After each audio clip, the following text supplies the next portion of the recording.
মানুষজন কেন চাকরি ছেড়ে দিতে চায়? মতামতের গুরুত্ব না পাওয়া, ক্রেডিট সিনিয়র জুনিয়র বা টিম মেম্বাররা চুরি করে নিয়ে যায়। অয়েলিং, তেলকে যোগ্যতার চেয়েও বেশি গুরুত্ব দেওয়া হয় যেখানে।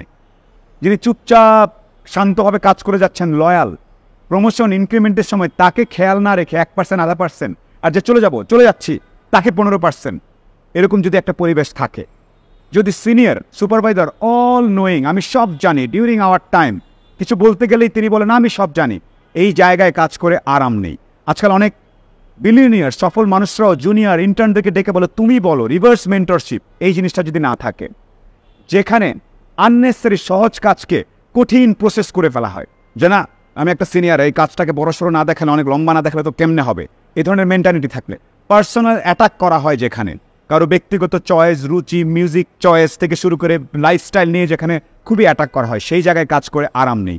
রিকগনিশন দিতে গেলে যদি মনে হয় আমার চেয়ারটা চলে যাবে, সেই জায়গায় লোকজন কাজ করতে চায় না। আননেসেসারি মিটিং করা, পার্সোনাল টাইম নাই, যেখানে লম্বা ওয়ার্কিং আওয়ার, এমপ্লয়ের যে একটু খিচুড়ি খেতে, বৃষ্টি দেখতে, ফ্যামিলি নিয়ে ঘুরতে যদি ইচ্ছা করতে পারে, সেই ব্যাপারে কোনো ধারণাই যেখানে থাকে না। আর সর্বশেষ ফেভারিটিজম যেখানে প্র্যাকটিস করা হয়। সো লিডারশিপ মানে এই না যে আপনি সারাক্ষণ হম্বিতম্বি করবেন, লিডারশিপ মানে হচ্ছে সবাইকে নিয়ে একসাথে এগিয়ে যাওয়া।